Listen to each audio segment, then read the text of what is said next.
अस्सलामुअलैकुम। उम्मीद है आप लोग खैरियत से होंगे। मैं हूं आमिर हक और आप सुन रहे हैं आवाज़ हक। उम्मीद है दोस्त तमाम खैरियत से होंगे। आज जुम्मे की रात है, तो हम प्लान कर रहे थे किसी ऐसी टॉपिक का जिसमें हम अपने सनातनी दोस्तों से कुछ सीख सकें। अफसोस के साथ ये मौका बड़ा कम कम मुयस्सर आता है, मगर हम कोशिश तो कर सकते हैं। इसमें क्या दिक्कत है? कोशिश करने में तो कोई दिक्कत नहीं है ना जी। हाँ, तो इस वक्त ये प्रोग्राम फेसबुक, यूट्यूब और इंस्टाग्राम पर लाइव चल रहा है। जो दोस्त शेयर करना चाहते हैं जनाब कर सकते हैं। जैसा कि आपको पता है स्ट्रीम को लाइक करना कितना इंपॉर्टेंट है, ये मैं आपको पहले ही बता चुका हूं। तो जो दोस्त भी ज्वाइन करें वो इसको लाइक जरूर किया करें। इंस्टाग्राम पर भी मैं देख रहा हूं बड़ी तादाद में दोस्त आ चुके हैं। कोई बीफ की रेसिपी पूछ रहा है, कोई दही खटाक हो जाए तो उसको ठीक कैसे करना है ये पूछ रहा है, कोई दाल को तड़का कैसे लगाना है इसकी जानकारी लेने का प्रयास कर रहा है। भाई प्रोग्राम जो है उसका टाइटल देखें, उस एतबार से कोई गपशप होगी तो मजा भी आएगा ना जी। आज की स्ट्रीम क्यों इंपॉर्टेंट है उसको पिछले पार्ट के अंदर मैं एक्सप्लेन कर चुका हूं, मगर थोड़ा सा रिकैप या उसको यूं समझें कि दोबारा से, क्या उसको कहना है, रीवायर। ठीक है जी, उसको दोबारा से लिंक करने के लिए हम थोड़ी सी इब्तदाई बात कुछ करते हैं। देखिए, राम मंदिर एक बहुत बड़ा अवसर था सनातनियों के लिए खास तौर पर, और मेरे ख्याल से कोई भी ऐसा सनातनी नहीं था जो इस मंदिर के इनॉग्रेशन के ऊपर और ओपनिंग के ऊपर, उस सेरेमनी के ऊपर, प्राण प्रतिष्ठा के ऊपर खुश ना हो। ऑब्वियसली खुश तो था, मगर दिक्कत यह पड़ गई थी कि अब क्या, मंदिर बन गया, अब क्या। तो कुछ लोगों ने ये कहना शुरू किया जी राम मंदिर के बाद ज्ञानवापी की तरफ, फिर किसी और चीज की तरफ, फिर ताजमहल की तरफ, फिर कुतुब मीनार की तरफ, फिर किला की तरफ, फिर फला, यानी वो मुख्तलिफ किस्म की सोचें लोगों के ध्यान में आ रही थी। मगर मसला ये है कि ये प्लान और स्ट्रेटजी का हिस्सा नहीं हो सकता और ना होना चाहिए। उसकी वजह यह है कि क्या जगह, क्या स्थान शांति लाते हैं, उन्नति लाते हैं, कल्याणकारी लाते हैं, तरक्की लाते हैं। स्थान, स्पेशली वो स्थान जिनको लोग मानते ही ना हो। अब मिसाल के तौर पर राम मंदिर बना, वो कितने लोग हैं जिनको राम जी के चरित्र का पता है? नहीं। कितने लोग हैं जो ये सिद्ध कर सकते हैं कि राम जी का अस्तित्व वास्तव में था भी या नहीं? कितने कितने लोग हैं जो श्री राम जी का जो कथा है, जो ग्रंथ है वाल्मीकि रामायण, उसका अध्ययन कर चुके हुए हैं? कितने हैं? गिनती में 5, 10, 50, 100, कितने? तो और कितने हैं जो श्री राम जी की राजनीति के बारे में जानकारी रखते हैं? वो तो उससे भी कम है। श्री राम जी का जो राजनीतिक, आप ये समझ लें, उनका चरित्र है, राजनीतिक जो उनकी लाइफ है, उसके बारे में कितनी लोगों को जानकारी है? क्योंकि देखें, जो आइडियल सिचुएशन थी भारतवर्ष के लिए या आर्यावर्त के लिए, वो था राम राज्य। ऑब्वियसली उस सतयुग के बारे में इतनी ज्यादा इंफॉर्मेशन किसी राजा शाजा की नहीं मिलती। आपको आगे आकर त्रेता युग के अंदर इंफॉर्मेशन मिलती है कि राजा थे, फिर उनके नाम, फिर उनका इतिहास। सतयुग के अंदर हिंदुओं के अंदर डिवीजन मौजूद है, बटे हुए हैं। बास कहते हैं ये साइलेंट एक टाइम था, शायद ज्ञान का, विज्ञान का, रिसर्च का, स्टडी का एक टाइम था। ओके, छोटी छोटी चीजें उधर आपको नजर आती हैं, जैसे ऋग्वेद के अंदर दशरचना का जिक्र मिलता है, द बैटल ऑफ 10 किंग्स, आप सर्च कर सकते हैं। ऋग्वेद का 7वां और 8वां मंडल इसी चीज के ऊपर है, ऋषि विश्वामित्रा के द्वारा। तो यानी इस तरह की चीजें आपको मिलती हैं।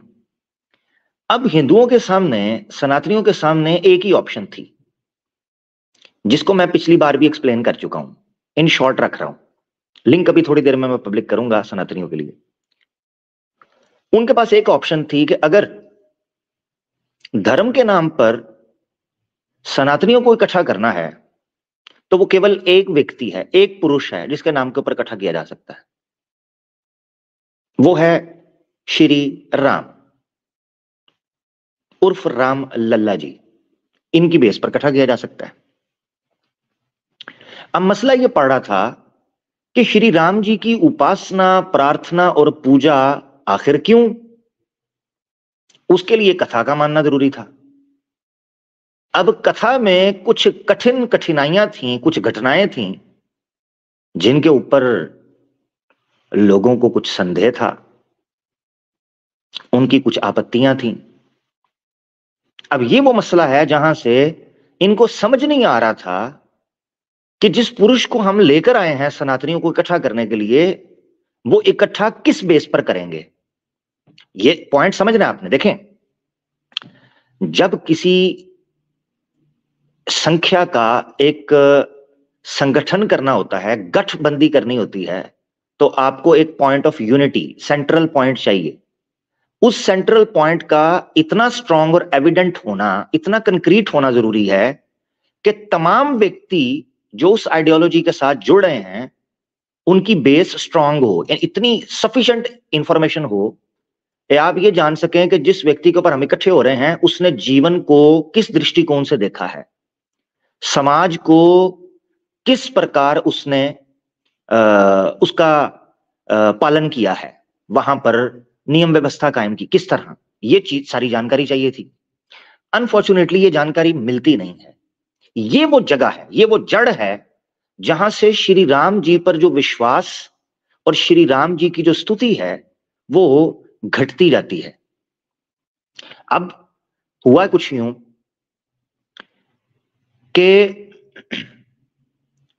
जो मैं समझ पाया हूं, मैं अपने ऑब्जर्वेशन से आपके सामने रख रहा हूं। अब हुआ कुछ यूं कि श्री राम जी में खुद तो कुछ ऐसा नहीं था, खुद कुछ स्ट्रांग उनका करेक्टर नहीं था जिसको प्रमाण के माध्यम से या इतिहास के माध्यम से सिद्ध किया जा सकता हो, या वैज्ञानिक को प्रमाण के अनुसार सिद्ध किया जा सकता हो। ऐसा कुछ भी कंक्रीट कुछ मवाद नहीं था। तो फिर वहां से शुरू होता है एंटी मुस्लिम एक एलिमेंट। ये मेरी ऑब्जर्वेशन है, मैं उसकी मिसाल आपको समझाता हूं। अगर आपके पास दो ऑप्शन होते हैं समाज में आगे बढ़ने के लिए, या तो आप बहुत मेहनत करते हैं या आप दूसरों की टांगे खींचते हैं। मैं जट के अंदाज में समझा रहा हूं, देसी स्टाइल में। या आप मेहनत करते हैं और आगे बढ़ते हैं, या आप दूसरों की टांगे खींचते हैं। इससे यह होता है कि आप उनको भी खींचकर अपनी लाइन के अंदर ले आते हैं ताकि आप उनको ब्लेम गेम उनके साथ करें और एक्सक्यूज दे सकें कि आप क्यों ऐसे हैं, आप क्यों वैसे हैं, आप क्यों ये कर रहे हैं, आप क्यों वो कर रहे हैं, आपने फलां को क्यों चुना, आपने फलां को क्यों नहीं चुना। ये सारी चीज अब आपने साइकोलॉजी समझी है थोड़ी सी, मैं पॉइंट अप रखने लगा हूं। सनातनियों के दिलों में श्री राम की मोहब्बत नहीं पड़ सकती थी अगर मुसलमानों के प्रति क्रोध इनके दिलों में ना डाला जाता। That's important to understand. क्योंकि श्री राम में खुद कुछ ऐसा नहीं था, वो करेक्टर बड़ा खोखला था, हल्का था, एविडेंट नहीं था, सपोर्टिव नहीं था चीजों में। तो हिंदुओं को इकट्ठा करने के लिए दूसरे एंगल से चीजों को दिखाया गया राजनीतिक तौर पर। तो मुसलमानों के प्रति नफरत, क्रोध, ये चीज पॉइंट बनी श्री राम के कद काठ को विशाल बनाने में। यानी जब मुसलमान, ये याद रखना आपने, जैसे जैसे ये पॉइंट में जो रखने को बड़े गौर से सुने, जो हमारे खासतौर पर इंडिया के मुसलमान हैं, बहुत गौर से आप ये देखोगे, एक्सपीरियंस करोगे अपने इर्द गिर्द, जैसे जैसे किसी सनातनी में मुसलमानों के प्रति क्रोध बढ़ता जाएगा, वैसे वैसे श्री राम का कैरेक्टर विशाल होता जाएगा। समझने का पॉइंट यहां यह है कि अगर श्री राम उसके लिए इतने ही विशाल होते तो उसको मुसलमान से नफरत करना जरूरी नहीं थी, इंपॉर्टेंट, बल्कि वो इटसेल्फ इंटरनली, अंदरूनी तौर पर श्री राम जी से मोहब्बत होनी चाहिए थी। मगर वो मोहब्बत हमें, वो नारे हमें, वो बड़क हमें, वो शोर शराबा हमें जब भी मुसलमानों के खिलाफ गली कूचे, स्ट्रीट के अंदर, मोहल्लों के अंदर, ग्राउंड्स के अंदर, मैदानों के अंदर, स्कूल कॉलेजेस के अंदर, जॉब एरियाज के अंदर, जब हमें वो चीज दिखाई देती है कि श्री राम जी से मोहब्बत का इजहार किया जा रहा है, तो दूसरी तरफ वहीं हमें मुसलमानों से क्रोध और नफरत भी दिखाई देती है। हाँ, तो ये जो मेरी ऑब्जर्वेशन और एक्सपीरियंस रहा है, इस पर मैं ये चीज समझ पाया हूं कि इसका मतलब ये है कि श्री राम जी से मोहब्बत के लिए इनके पास जो एक स्ट्रॉन्ग रीजन था, जो स्ट्रॉन्ग कारण था, वो मुसलमानों के प्रति नफरत है। ये मुझे नुक्ता समझ आया। हो सकता है मैं गलत हूं, अगर आप लोगों को नहीं नजर आया, मेरी ऑब्जर्वेशन है, मैंने रख दी। अगर किसी को ये बात समझ आ रही है तो उसका मतलब है उसका एक्सपीरियंस या ऑब्जर्वेशन मेरे से मैच करती है। नंबर 1, एक तो ये चीज थी। अब मसला क्या हुआ? मसला ये हुआ कि जब धार्मिक लोगों ने, जो कि सनातन धर्म में बेसिकली घुस गए पाखंड के नाम पर, पाखंड के जो है ना वो शील्ड लेकर, धर्म की शील्ड लेकर पाखंडी घुसे, तो दूसरा पॉइंट सामने आया जिस वजह से ये टॉपिक रखा है। अब आपने गौर से देखना है कि सोसाइटी के अंदर कैसे, जब आप प्रोपेगेंडा करते हैं, जब आप नेगेटिविटी किसी कम्युनिटी के खिलाफ डिस्क्रिमिनेशन करते हैं, तो फिर आपको किस तरह पॉलिटिक्स के जरिए वो इकट्ठा करके जमा किया जाता है एक जगह पर। अब हुआ ये कि जब बड़ी तादाद में लोगों को इस बेस पर इकट्ठा होते देखा कि वो किसी दूसरे समाज से, किसी दूसरी कम्युनिटी से नफरत की बुनियाद पर बहुत तेजी से इकट्ठे हो रहे हैं, तो उस नफरत को वोट बैंक के अंदर क्रिएट किया गया। अब मसला यह था कि ये कड़वा घूंट कौन भरेगा? ये कड़वा घूंट इस बिल्ली के गले में घंटी कौन बांधेगा? ये बड़ा जरूरी था। उस चीज में फिर जिसने अव्वल अव्वल अपना किरदार अदा किया, वो पार्टी बीजेपी बनी। अब ये पॉइंट मैं क्यों रख रहा हूं? इसलिए रख रहा हूं कि बीजेपी ने वो सारा हेट्रेड का, मुस्लिम कम्युनिटी का जो वोट था उसकी नफरत में, उस सनातनी को नंबर 1 श्री राम के नाम पर मुसलमानों के विरुद्ध जाकर, उनके अगेंस्ट जाकर इकट्ठा किया, और उस नफरत को वोट के अंदर ट्रांसफर किया, ट्रांसफॉर्म किया। वो वोट फिर इन पॉलिटिशियंस को जब पड़ा है, तो अगला सवाल ये उठकर आया है जो मैं आज स्ट्रीम कर रहा हूं, दूसरा पार्ट, कि आपने जिस नफरत को वोट बैंक के अंदर कन्वर्ट किया था, राम मंदिर बनने के बाद कहां है राम राज्य? ये है सारा खुलासा जिस वजह से हम ये टॉपिक लेकर चल रहे हैं। अब हम जरा लिंक कर लेते हैं पिछले एपिसोड के साथ जो पॉइंट्स रखे थे। मैंने पिछले एपिसोड के अंदर बताया था, जिसको समझना जरूरी है वो ये है कि जब हम इनसे पूछेंगे कि आप जिस नफरत की बुनियाद पर सनातन धर्म को उत्तम कह रहे हैं और हिंदू राष्ट्र का नारा लगा रहे हैं, भला बताएं तो सही, पेश तो करें, आपकी प्लेट में, थाली में है क्या? आप सोशियोलॉजिकली और आप पॉलिटिकली कैसे उन मसलों का हल हिंदू राष्ट्र में करेंगे? हाँ, यह सवाल था। और पिछली बार मैंने बुनियादी तौर पर 2 सवाल पूछे थे। नंबर 1, हिंदू राष्ट्र का कॉन्स्टिट्यूशन क्या होगा? नंबर 2, इलेक्शंस और इलेक्टेबल जो हैं, जो कैंडिडेट्स हैं, उनको इलेक्ट किस क्वालिफिकेशन, किन क्रेडेंशियल्स की या किस पॉलिसी और प्रोसीजर या पैटर्न के तहत सेलेक्ट किया जाएगा, इलेक्ट किया जाएगा इलेक्शंस के अंदर। ये बहुत इंपॉर्टेंट 2 सवाल थे। और जिन्होंने पिछली एपिसोड नहीं देखी, मैं उनसे रिक्वेस्ट करूंगा कि वो जरूर जाकर, रिस्पेक्टिव वो मुसलमान हैं या सनातन धर्म से ताल्लुक रखते हैं, कहीं से भी हैं, वो जाकर पिछला प्रोग्राम जरूर देखें। उनको एक सीक्वेंस उसमें नजर आ जाएगा कि क्यों हमने ये सवाल रखा था। आज हम उन्हीं सवालों को कुछ आगे बढ़ाते हुए कुछ बातचीत रखेंगे। ठीक हो गया? यहां तक हम बात लेकर चल पड़े हैं। अब मैं लिंक पब्लिक करने लगा हूं, और लिंक सिर्फ और सिर्फ होगा हिंदुत्व के सपोर्टर्स के लिए और सनातनियों के लिए, कि जिनके जज्बात को मुश्तइल कर कर, जिनकी भावनाओं को भड़काकर उनको क्रोधित किया जा रहा है और मुसलमानों के प्रति हर तरह से उनमें नफरत पैदा की जा रही है। और आज कुछ इंपॉर्टेंट रेफरेंसेस भी मैं शेयर करूंगा, जिनको आप जरूर नोट डाउन करें और समझना चाहिए कि सनातन धर्म में पॉलिटिक्स जो है वो शास्त्रों के अनुसार कैसे करनी चाहिए या किस बेस पर होनी चाहिए। ये हम समझने की कोशिश करेंगे, बड़ी बेसिक सी, बहुत बेसिक। ठीक है ना? ज्यादा लंबी चौड़ी हम उसमें डिटेल में नहीं जाएंगे आज। ये मैं शेयर कर रहा हूं, लिंक ओनली फॉर, यहां ये मैंने लिख दिया है, तो इसलिए वो लोग ज्वाइन करें, मुस्लिम्स ज्वाइन ना करें।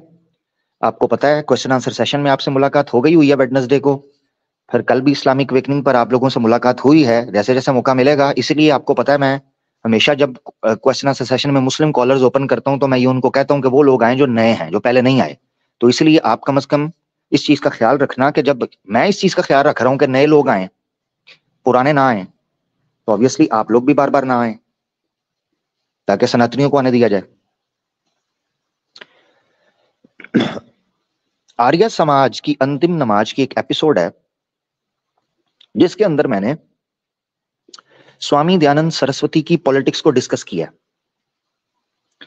कि एक कंट्री को कैसे चलना चाहिए अकॉर्डिंग टू स्वामी दयानंद सरस्वती। वो एपिसोड भी आप देखें थोड़ा सा, तो आपको काफी हद तक चीजों का पता चलेगा कि राजा और प्रजा के क्या कर्तव्य होते हैं, और उस विषय के अंदर सनातन धर्म के जो शास्त्र हैं वो क्या उपदेश और आदेश देते हैं। ये बड़ा जरूरी है।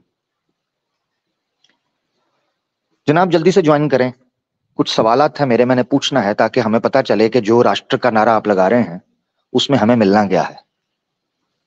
ठीक है जी? मेरी कल भी और परसों भी जब बात हो रही थी, तो आपने नोट किया था कि जब हम बताते हैं कि मुस्लिम कम्युनिटी के साथ या माइनॉरिटीज के साथ कुछ मसला बन रहा है, देखिए हम को पॉलिटिक्स की बात नहीं करते, हम अपनी कम्युनिटी की बात करते हैं। हाँ, अलबत्ता उस कम्युनिटी के साथ जो पॉलिटिक्स का सहारा लेकर ज्यादती की जा रही है, हम उस विषय के ऊपर जरूर बात करेंगे। वो हमारा राइट है, वो हम करेंगे। तो इसीलिए ये चीज जहन में रखनी है कि ये कोई पॉलिटिकल प्रोग्राम नहीं है, ये प्योरली फिलोसॉफिकल बेसिस पर, और जो सनातन धर्म को धार्मिक तौर पर स्थापित करना चाहते हैं और उत्तम मानते हैं सनातन धर्म को, ये उनसे प्रश्न है। सो प्योरली धार्मिक प्रश्न होगा, प्रोग्राम होगा, ये कोई पॉलिटिकल प्रोग्राम नहीं है। ठीक है? ये बहुत इंपॉर्टेंट है, जिसको समझना है। ये पॉइंट मैंने रखा इसलिए भी कि आपको ये चीज समझनी चाहिए कि कुछ दिन पहले, करीबन एक हफ्ता पहले, मेरी नजर से एक बड़े पॉपुलर यूट्यूबर की वीडियो गुजरी।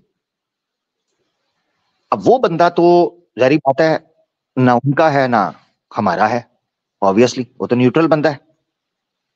कहने वाले कहते हैं कि वो एथियस्ट है, वल्लाहु आलम, मुझे नहीं पता। जो मुसलमान ज्वाइन कर रहे हैं, मेरे ख्याल से आपको यकीन नहीं आ रहा, तो मैं आपको यकीन दिला देता हूं कि मैं मुस्लिम्स को नहीं ले रहा आज। तो उनकी वीडियो मेरी नजर से जब गुजरी, करीबन आधे घंटे की एक वीडियो है, उस बंदे ने 4 पॉइंट्स के ऊपर उस पार्टी की पोल खोलकर रख दी है, फैक्ट्स एंड फिगर्स के साथ।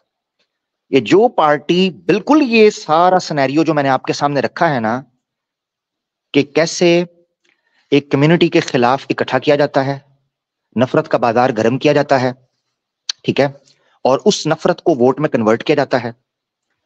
कैसे इलेक्शंस को रिग किया जाता है, फिर कैसे वो पार्टी उस नफरत के बेस के ऊपर माध्यम से पूरे देश के ऊपर हावी होती है, और हावी होने के बाद पूरी की पूरी पॉलिसी सेक्टर को और पूरी की पूरी पब्लिक सेक्टर को यरगमाल बनाकर रख देती है, और कैसे वो राजनीति और लोकतंत्र जो है वो आप ये समझें कि डिक्टेटरशिप के अंदर कन्वर्ट हो जाता है।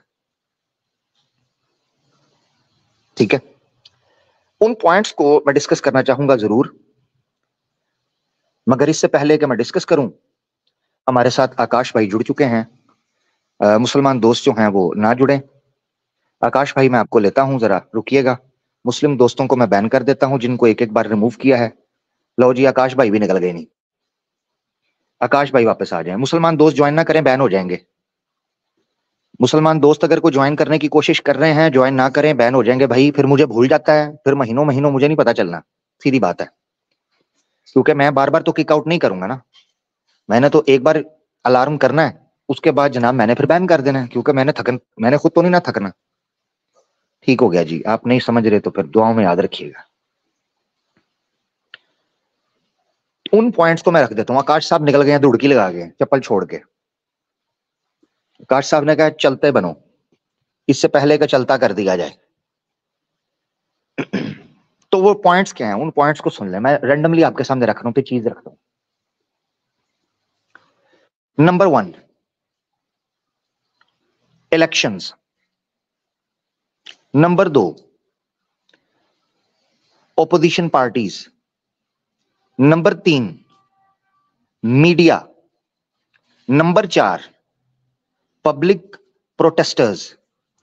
ये 4 पॉइंट के ऊपर उस बंदे ने इतने शानदार तरीके से, इतना कॉम्प्रिहेंसिव तरीके से पोल खोला है। आप उस बंदे से लाख इख्तलाफ करें, हमें भी है, हम खुद उनको क्रिटिसाइज कर चुके हैं और उनकी इस्लाह कर चुके हुए हैं। मुफ्ती साहब की वीडियो मौजूद है माशाल्लाह। मकसद कहने का यह है कि उस बंदे ने, जो कि ना हमारी साइड का है, न्यूट्रल है ना, बीच में है, अनबायस ही होगा, उसको बायस भी नहीं है कि वो बात करे। और बड़ी इंपॉर्टेंट चीज जो मैं कहना चाहता हूं, जो मुझे बड़ी खूबसूरत लगी उस वीडियो के अंदर, मैं उसका जिक्र भी करना चाहता हूं। जो बड़ी खूबसूरत लगी वो ये कि इतनी शानदार तरीके से उस बंदे ने बैलेंस्ड बात की है कि मैं पूरे 29 मिनट के अंदर गौर करता रहा कि कहीं ये किसी किस्म का रिलीजियस कमेंट पास करेगा, जो हो सकता है इसकी पूरी मेहनत के ऊपर सनातनियों की तरफ से उंगली उठा दे, कि उनको मौका मिले कि इस बंदे ने रिलीजियस एलिमेंट का तड़का लगाया। आप यकीन करें, 29 मिनट की उस वीडियो के अंदर उसने किसी किस्म की भी रिलीजियस डिस्क्रिमिनेशन का, या किसी माइनॉरिटी के साथ जो डिस्क्रिमिनेशन की जा रही है रिलीजियसली, उसका जिक्र तक नहीं किया। और प्योरली वो पॉलिटिकल बेसिस के ऊपर लेकर चला वीडियो को, यानी उसने इंसाफ किया है उस विषय के साथ, सब्जेक्ट के साथ इंसाफ किया है, ये आपको कहना पड़ेगा,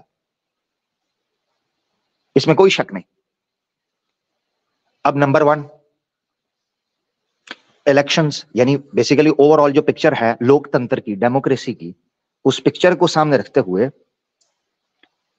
4 चीजें डिस्कस हुई हैं। इलेक्शंस के पोल खुले हैं, कि जिसको आमतौर पर हम इलेक्शन समझ रहे होते हैं, उसके अंदर कैसे कैसे रिग किया जाता है, वोट बैंक को कैसे बाय फोर्स, बाय हुक को बाय क्रुक कैसे रिग किया जाता है, इलेक्शंस होने के बाद हॉर्स ट्रेडिंग कैसे की जाती है, ठीक है, लोगों को पार्टी से कैसे तोड़ा जाता है, जो लोग ऑपोजिटली खड़े हो रहे होते हैं अपोजिशन के अंदर कैंडिडेट के तौर पर, उन पर केसेस कैसे खोले जाते हैं, ये सारी चीजें एक्सप्लेन की हैं। दूसरा जो इंपॉर्टेंट पॉइंट है वो ये है कि जीत कर जो लोग राज्यसभा के अंदर, लोकसभा के अंदर पहुंच जाते हैं, सभा का मेंबर, सदस्य बन जाते हैं, उन लोगों के साथ क्या तरीकाकार इख्तियार किया जाता है, कैसे उनके रूल्स को, उनकी टर्म्स को, उनकी जो समरीज हैं उनको कैसे रिजेक्ट किया जाता है और डिले किया जाता है। ये बड़ा इंपॉर्टेंट पॉइंट था। तीसरी चीज जो थी बहुत इंपॉर्टेंट, वो थी मीडिया, जो मेन, क्योंकि 4th पिलर है स्टेट का मीडिया, जो आपके सामने बन गया। आप हैरान और परेशान होंगे कि मीडिया आप लोगों को तो पता है माशाल्लाह, जो लोग तो अवेयर हैं सोशल मीडिया से भी और मेन स्ट्रीम मीडिया से भी, मीडिया का रोल देखकर बंदा हैरान हो जाता है कि ये, और यही वजह है कि आपको पता है, मतलब मुझे इंपॉर्टेंट इसलिए लगा इस चीज पर बात करना कि ये वो राज्य है जिसको हिंदू राष्ट्र कहा जाता है, जिसको जनाब विष्णु का अवतार माना जा रहा है, जिसको जनाब राम जी की सेकंड कमिंग माना जा रहा है। आप हैरान होंगे कि सनातनी यहां हमारे पास आते हैं, कहते हैं ऑल इज वेल, सब अच्छा है, सब ठीक है। वो मीडिया दिखाई नहीं रहा, मीडिया में न्यूज ही नहीं आ रही। और वो हाथी के कान में सोए हुए हैं। तो मीडिया बजाय इसके कि ओपोजिशन का या एक रिफॉर्मर का किरदार अदा करता या एक विसल ब्लो का किरदार अदा करता, वो पार्टी बन गया हुआ है। और उसमें बताया है कि कैसे एक चैनल था एनडीटीवी जो कि बहुत बैलेंस तरीके से न्यूज कवर किया करता था, उसको कैसे खरीद कर पॉकेट के अंदर डाला गया। आपको याद होगा आवाज़े हक ऑफिशियल पर एक वीडियो पड़ी है, मोदी की डॉक्यूमेंट्री जो बीबीसी पर आई थी, उस पर मैंने 17-18 मिनट उस डॉक्यूमेंट्री के हवाले से बात की थी। उसमें मैंने चंद सेकंड का एक छोटा सा क्लिप चलाया था, जिसमें 2002 गुजरात के दंगों के बाद जब बीबीसी रिपोर्टर ने मोदी से पूछा कि अगर आप किसी चीज पर रिग्रेट करते हैं, किसी चीज पर आपको शर्मिंदगी है, नदामत है, तो वो कौन सी चीज है?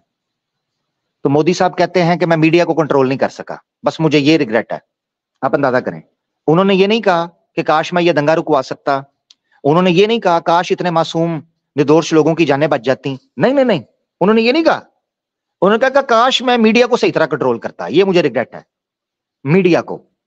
तो आपको क्या लगता है, मैंने उस वीडियो के अंदर भी कहा है, आके जाके आप देख लें, करीबन साल सवा साल होने वाला है, मैंने उस वीडियो के अंदर भी कहा था कि आपको क्या लगता है कि मोदी साहब वो गलती दोबारा दोहराएंगे? नहीं। तो media is in the pocket, कोई बंदा बात ही नहीं कर रहा, और जो बात करता है उसको खुडे लाइन लगा दिया जाता है। और चौथी चीज जो बहुत इंपॉर्टेंट थी उस वीडियो के अंदर, जिसको मैं जिक्र करना चाहता हूं, वो है कि आखिर में आपके पास अवाम की अदालत रह जाती है, पब्लिक। अब पब्लिक कैसे उठेगी? प्रोटेस्ट के जरिए रोड पर, पीसफुल लीगली, और जो परमिशन जो जिसको ग्रांट की होती है वो प्रोटेस्ट किए जाएं सोसाइटी के अंदर, अपनी आवाज को, अपने नैरेटिव के को अवेयर करने के लिए लोगों को। वो भी नहीं की करने दिया जा रहा। जो निकलते हैं उनके साथ क्या किया जाता है। तो बहरहाल मैंने ब्रीफली ये पॉइंट्स आपके सामने रखते थे कि जिन लोगों को क्रक्स अगर समझना है उस चीज का, तो वो बहुत प्यारे तरीके से इन 4 पॉइंट्स को उस वीडियो के अंदर एक्सप्लेन करके पोल खोला गया है कि कैसे एक पार्टी यरगमाल बनाकर रखी हुई है पूरे देश को।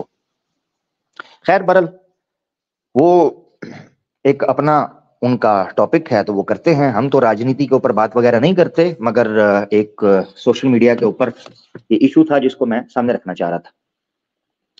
अब हम परखते हैं क्या वेद ने डिक्टेटरशिप की इजाजत दी है? सोचने की बात है ना।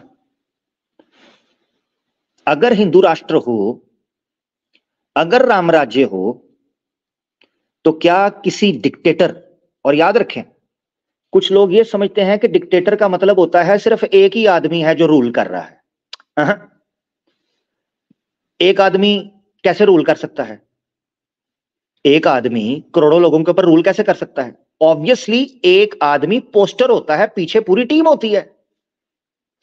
सो उसका मतलब यह है कि जब हम डिक्टेटरशिप कहते हैं तो उसका मतलब होता है वन पार्टी डिक्टेटरशिप। क्योंकि डिक्टेटर को भी सभा चाहिए होती है, डिक्टेटर को भी मिनिस्टर्स चाहिए होते हैं, डिक्टेटर को भी जुडिशरी चाहिए होती है, डिक्टेटर को भी मिलिट्री चाहिए होती है, डिक्टेटर को भी मीडिया चाहिए होता है, डिक्टेटर को भी पब्लिक सपोर्ट चाहिए होती है, डिक्टेटर को भी फंड्स चाहिए होते हैं। तो डिक्टेटर ऐसा नहीं है कि डिक्टेटर तब मानेंगे जब सिर्फ एक ही बंदा आकर हर बात करता हो ना, टीम होती है। अब हम देखते हैं कि क्या राम राज्य के अंदर या सनातन धर्म के अनुसार हिंदू राष्ट्र में डिक्टेटरशिप चलनी चाहिए या नहीं। धर्म क्या कहते हैं आपके सामने। ये